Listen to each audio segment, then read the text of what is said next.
Zaldrizes buzdaris gosdau.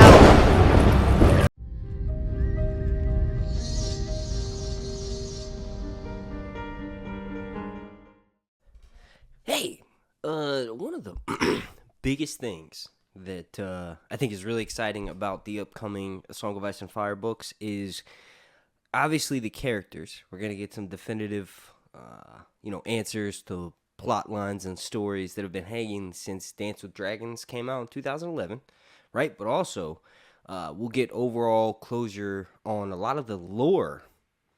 This is not just when Winds of Winter comes out, but also when A Dream of Spring comes out. We'll get a lot more closure on the lore, right? For the bigger picture, like what's going on in the world, because you got to realize the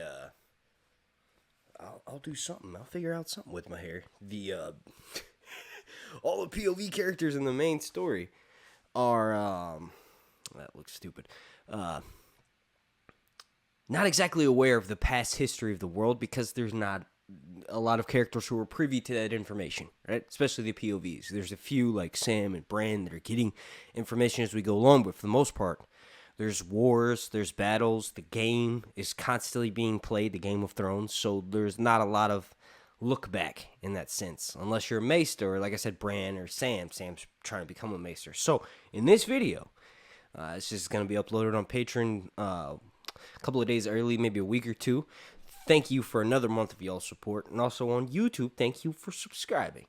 Please slap a like on this video. Like goal is going to be 420. But if you didn't take away what the topic of this video is from all that crap I just said, it's mainly going to be like which gods are playing the Game of Thrones and which gods are going to win figuratively through their champions, right?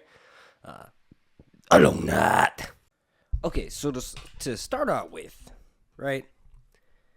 This is gonna be hard. You got three big ones, and then kind of a newer one. All right, I'm of course talking about R'hllor. Right, R'hllor runs in tandem with what's known as the Great Other. Everything that R'hllor does in the light, the Great Other does in the shadow. So you got R'hllor.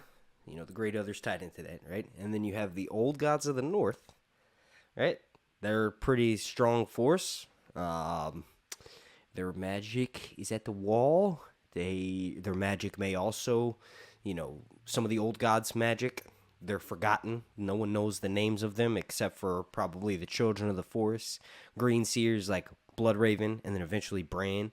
And then you also have people who speak the old tongues that probably remember their names, right? So that would be free folks, right? Giants, obviously, would remember. But I think the best bet to get an actual name of an old god, talk to the Children of the Forest, which Bran is already doing. So Bran would probably, at some point in the Winds of Winter, maybe he'll see some creation type events or see godly type of figures in his Weirwood dreams, and then that curiosity would spark something that would drive him to ask, hey, what are the forgotten names? Is it possible for you to speak some of those forgotten names of the old gods? And then, Leaf would say something that sounds close to R'hllor. You're probably like, what? You just said that's the old gods. R'hllor is separate. Yes, but not really. The more I think about it, the more I realize, oh yeah, the R'hllor and the Great Other are two gods that may oppose themselves, but those are two names of two gods that are forgotten.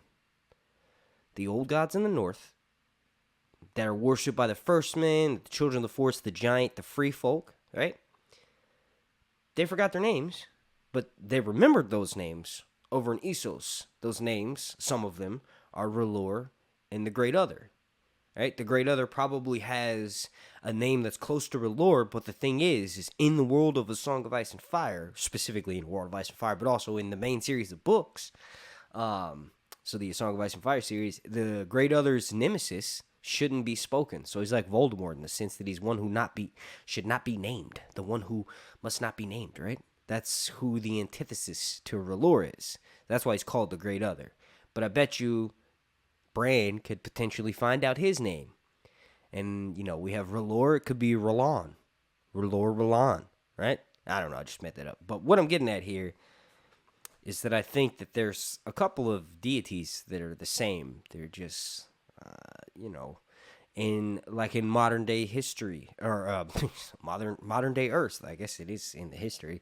You know, we have different religions that ultimately worship the same deity, but they just have different interpretations and different practices of them, right? So from my own personal experience, my father's Christian, my aunt, who I grew up with when my mother was incarcerated, was Catholic. Also, my grandma, my dad's mom, was Catholic. My dad was Christian just because that's just what he did, right? But, like, if I'm not mistaken, there's differences in those two religions, but they ultimately worship the same deity. So this is kind of what's happening in Westeros and in Essos.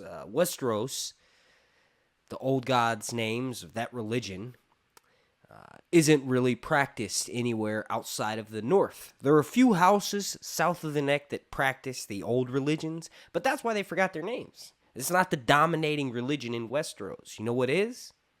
Faith of the Seven. Faith of the Seven is this new religion that's more inviting, so to speak. You don't necessarily have to ritualistically sacrifice people and put them in trees to feed and satiate these cold northern gods, right? It's more appealing in that sense.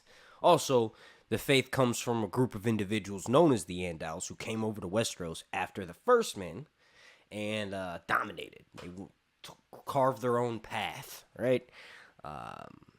There's a lot of the First Men that were able to withstand that massive migration of Andals, but mostly the First Men are largely found at the top of the map, and the Andals are found at the bottom of the map. They're completely separate cultures. They have their own names that they like. They have their not necessarily names, but the sound of Andal names compared to Northern names is different. Right? That all leads to the main point that I'm going to make in this video. But I think ultimately what Maester Luwin tells Bran in the very first Game of Thrones book. In the very first Game of Thrones book, and then also in Clash of Kings, Game of Thrones, right? And then Bran continues that journey all throughout the series, right? But ultimately, what he's told by Maester Luwin is that at one point, gods and magic were real, but at this point, so in around 300 AC in the main storyline, all that's left of the real gods and magic that at one point did exist in the history of Ice and Fire, the only thing that's left is like small pieces of that.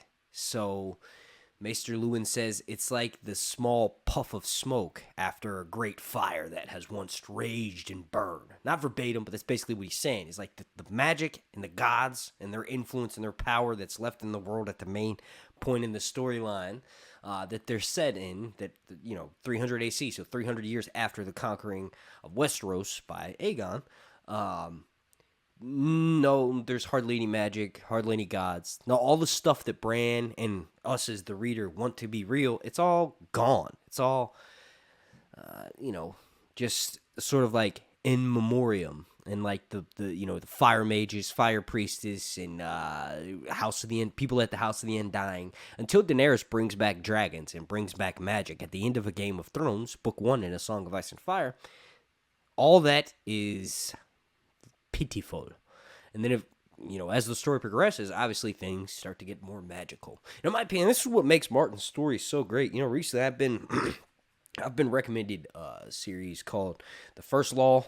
It's a trilogy of books, but I've been recommended them so many times since people found out that I'm actually reading A Song of Ice and Fire. They're like, yo, dude, let's give us your thoughts on these other books. I finally broke down and started reading The Blade itself, and I'm, doing the audiobook like 6 hours in, and to be completely honest, it doesn't hold a candle yet to Martin's world. Martin does the perfect amount of setting up the story and having you entangled in this world from book 1, because it's the perfect amount of character development, the perfect amount of world building, which in my opinion is the most important thing, because that's what sets up the rules for your novels, but also what takes the reader away. Oh, I'm in this fantastical land, right? You've got to establish that. And in the first part of the Blade itself, it does not. It just focuses on characters that I don't really give a shit about and tells me all this information. And then I've also read in reviews that technically in the second First Law book, that's when the characters start to have their arcs and the story gets better. But in my opinion, you should not ignore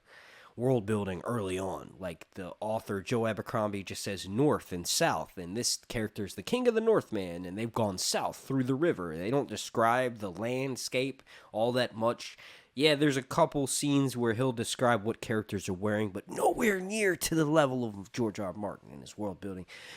Sorry, that was a side tangent. But yeah, it's like it's just it's an amazing story from the very beginning all the way up until we haven't gotten the ending yet. But it's just you could tell that this was written by someone who has experienced a bunch and read a bunch and really gave it all when writing this story. I'm not saying that Joe Abercrombie didn't do that. I'm just saying that from what I've read so far, it's good, but it's just not on that level. And when I was reading Dune and all the other book, King Killer Chronicles, and recently started rereading Narnia and stuff, it's not, and Harry Potter, it's not, when I'm reading those other books, I'm lost in the world. I'm not like constantly trying to compare it to Game of Thrones. And I think that's the problem is like, I was recommended the book from people who were like, oh, you like A Song of Ice and Fire, you're gonna like this. So I'm constantly finding myself being reminded of similar plot details and maybe choices of words that are similar to Game of Thrones and A Song of Ice and Fire, but it's just not quite there. And the same thing happened with the Wheel of Time TV show. Although the Wheel of Time TV show just completely sucked ass, people told me, yo, this is the next Game of Thrones. This is as good as Game of Thrones. And then I watched it and I'm like, no, the crap, this isn't. What the hell are y'all smoking? This isn't even close to the Game of Thrones TV show. And definitely don't label it as the next Game of Thrones TV show, because that's what kind of set a bunch of people who had no idea what the hell the Wheel of Time was up for failure. I've since read, a bit about the backstory of the Wheel of Time books, and I definitely think there's pretty decent, amazing canonical material there, but the TV show failed miserably. It's probably going to continue to fail miserably with that because they messed up so much in the beginning. But anyway, let's get back on track here. Some of the symbolism in this, I'm going to have to actually bring up for, let's see, I already have it pulled up here. Let's see, window capture. Yep, add source, window capture. This one. As y'all can see right here, excuse me, my face is gone, but so this this image right here, this is from Noob or Noob Nuvola on DeviantArt. So you can go grab it for yourself if you want. But look at this image right here. It's some good art. It's awesome. It's just the perfect thing that I needed for this example. The art itself is really good. Like I said, it's just I'm not necessarily picking it because of the art style. I'm just picking it for the depiction. Look at, and they actually kind of messed up because the Great Other, like I was explaining, is part of R'hllor. So the Great Other and R'hllor should have been. Let me put myself over top of this so y'all can see me. The Great Other itself should have been combined with the R'hllor, right? But if you do that, okay. And I'm just picking this art because it just helps. If you take the colors that make up the Great Other and you combine it with the colors for R'hllor, you get a Weirwood tree. Like, you get the symbol, as depicted here, for the old gods. If you take R'hllor, right? Like, obviously, this symbol is not official. This is not official at all. Like, the Weirwood tree and the raven, I guess, is kind of, because we've seen and read that image depicted so many times in the books. But blood magic is associated with fire priests. R'hllor is the god of heat and life and fire and blood, and his servants are known as slaves of R'hllor, but also children of fire. He's the fire god. He's called the Red God in Westeros. So you combine that imagery, and you get the description actually of Weirwood leaves. Like literally, when Jon is traveling through the villages of the north and he's looking at these weirwood trees, and it'll be something like this great white, like snow's obviously on the ground, but it'll be like this massive trunk with this old shrill face, but then it'll have leaves of blood shot through, and that'll be the description for the weirwood leaves. And that is brought up so many times, that ice and fire symbology, like the ice being the weirwood bark itself. It's got the white bark. It looks looks like snow. It's rare not only in Westeros, in that world in general, but also in the real world. So when your mind pictures a tree that's got white bark but then red leaves, you immediately go, oh wow, that's beautiful. What stands out is the white part, and it represents ice. And the leaves represent blood, which also represents fire. When Jon goes in A Dance of Dragons, Jon takes a group of brothers to go to this great heart tree that him and Sam swore their vows in front of. When they get there, there's a group of wildlings already there, and this is where we meet one Wegdar 1-1. And this is actually just like 4 or 5 chapters before Jon actually dies, right? And I'm actually confusing with 2 other events. So forget I just said that. Forget I just brought up the Jon taking the brothers north of the wall to swear. Those brothers that he takes north of the wall are actually wildlings that he's brought over to his side to join the Night's Watch. But just forget I just said that. That does actually happen in the books. Just forget I just said that, right? There's a moment, several moments, but specifically, damn, I can't remember. Maybe it is when Jon discovers, I think it is when Jon takes those rangers north of, those brothers, new brothers, north of the wall to swear their vows. They discover a human-sized bones inside of the mouth of a weirwood tree. And actually, no, it's not. It's in A Clash of Kings when Jon goes north of the wall with Jeor Mormont, and they're doing the ranging mission to find out what happened to Benjen Stark. But Jon reaches his hand in, and he pulls out blackened, charred bones. Now, we don't have a POV of anybody that is a wildling outside of Jon's POV when he spends time with the wildlings. And honestly, Jon's just fucking egret most of the time and taking an assessment of their camp. He wants to find out if they have the Horn of Winter to bring down the wall, the Horn of Jormungand. He wants to find out what their military strategy is. He discovers quickly that they have no discipline. They sort of just, like, even though they're in a warring column, when Jon's north of the wall with them and they're making their way south, or they're going to start making their way south, when they set up camp, they spread out and do their own thing, which is not militarily a sound idea, right? You want to be close. You want to have everybody together, so if something goes off, you're ready to go. And also, it's kind of harder to sneak up on you if you're in a large group, whereas if you're kind of spread out, you can easily be picked off and separated because you're so far apart, right? It'd be easy to kill a couple of you before the whole group is alerted, right? So it's just not a good thing to do militarily. But that's where Jon's mind is at when he's spending time with the wildlings. What he doesn't actually notice is some of their rituals. Like, he's found burned human body parts inside mouths of weirwood trees. He knows that his gods are the old gods. They worship the trees. So do the old folk, so do the free folk, which he quickly finds out. It's just, he doesn't have a maester mind, I guess, or Bran's mind or Sam's mind to want to find out some more of their rituals and customs. So basically, what I'm getting at here is I think it's going to be revealed, right, in Winds of Winter, that one of the ways that the free folk, or maybe some rituals that are forgotten by the Northmen, but remember, north of the wall, they freely not only do whatever the hell they want, but they also retain more old customs. Remember, they speak the old tongue, which is just an old language that was spoken in Westeros by the First Men, the Children of the Forest, and the Giants. people south of the wall forget that language. So there's also rituals and customs that they forget as well. And the bones that are burned inside the Weirwood tree are north of the wall. So the wildlings are actively doing rituals that the Northmen know nothing about.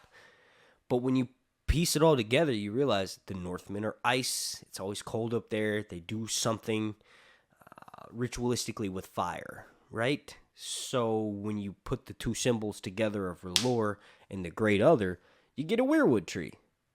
You literally get a Weirwood tree. The difference is that the religion of R'hllor that's practiced over in Essos is a bastardized version of it, and the version in Westeros has been around longer since the first men came over, and they retain full properties of all the rituals and practices that go along with the religion.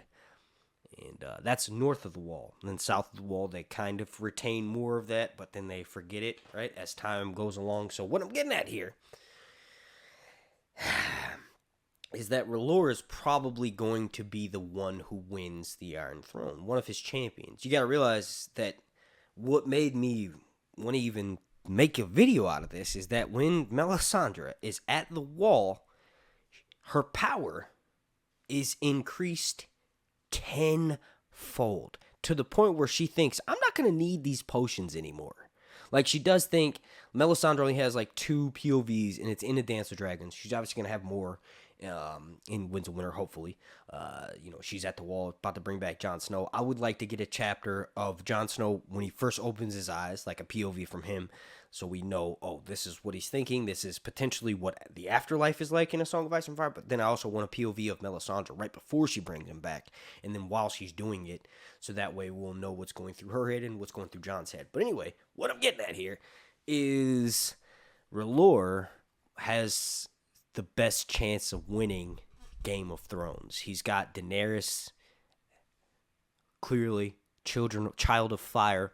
She's bringing magic back into the world. She just increased, people who worship R'hllor's power by tenfold. Like, Tyrion sees this dude climb up a ladder that's made out of pure fire.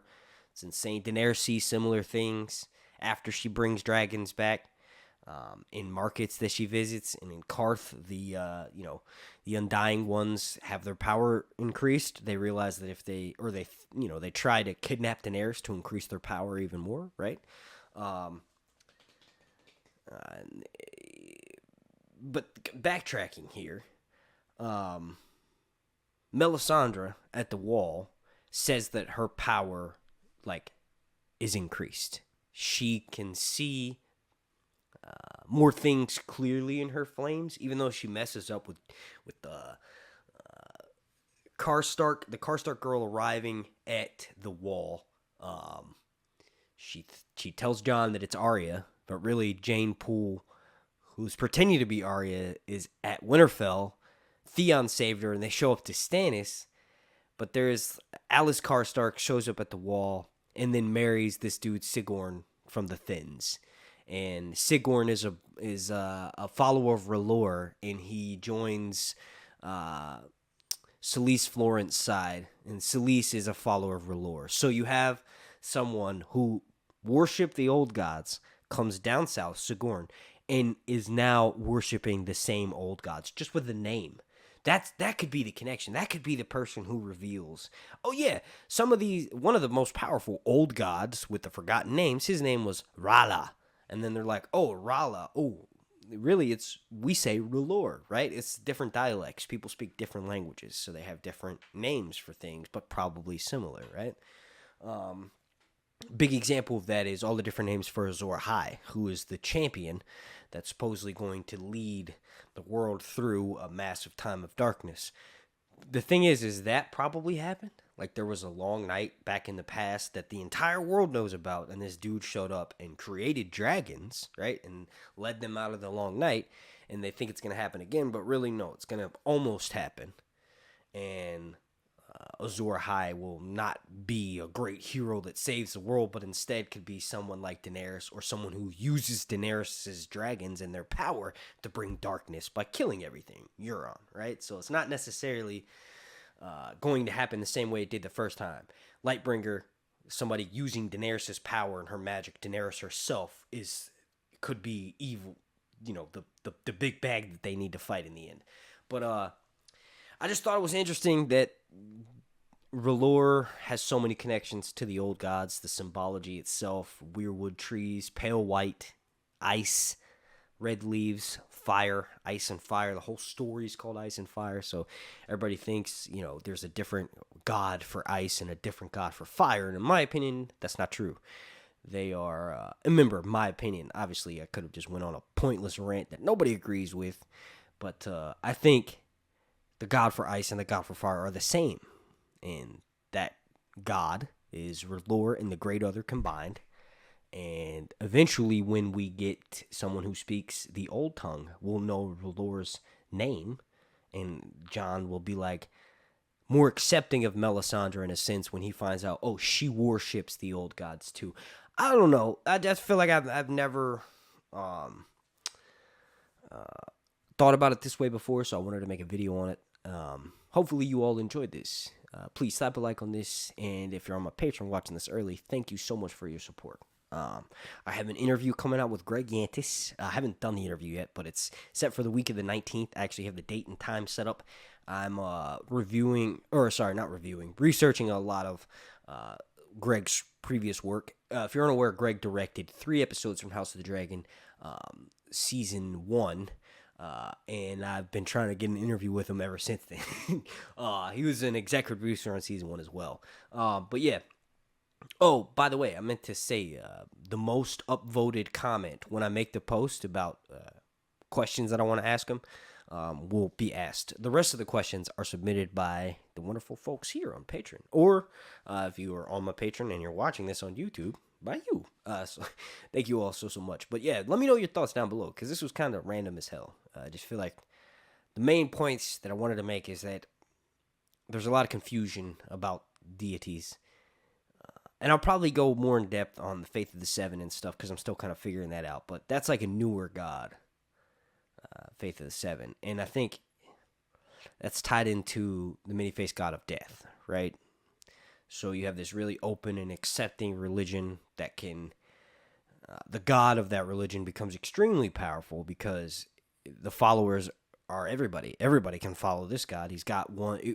Are you out on the farm farming? Oh, well, guess what? There's literally a god of that in the Faith of the Seven. Oh, are you a cobbler? Are you making shoes? Oh, there's a fucking god for you here, right? Are you a father? Are you a mother? Are you an old crone, right? Are you an old lady? There's a god for you directly for that in the Faith of the Seven. Faith of the Seven will tell you that, it's all one God with just many different faces. So that's in super accepting religion. So we'll make this a part 1 in my series of religion videos in Westeros. I hope you enjoyed this. Thank you for watching. Alonat and Zeltrizas Postari. Ixos.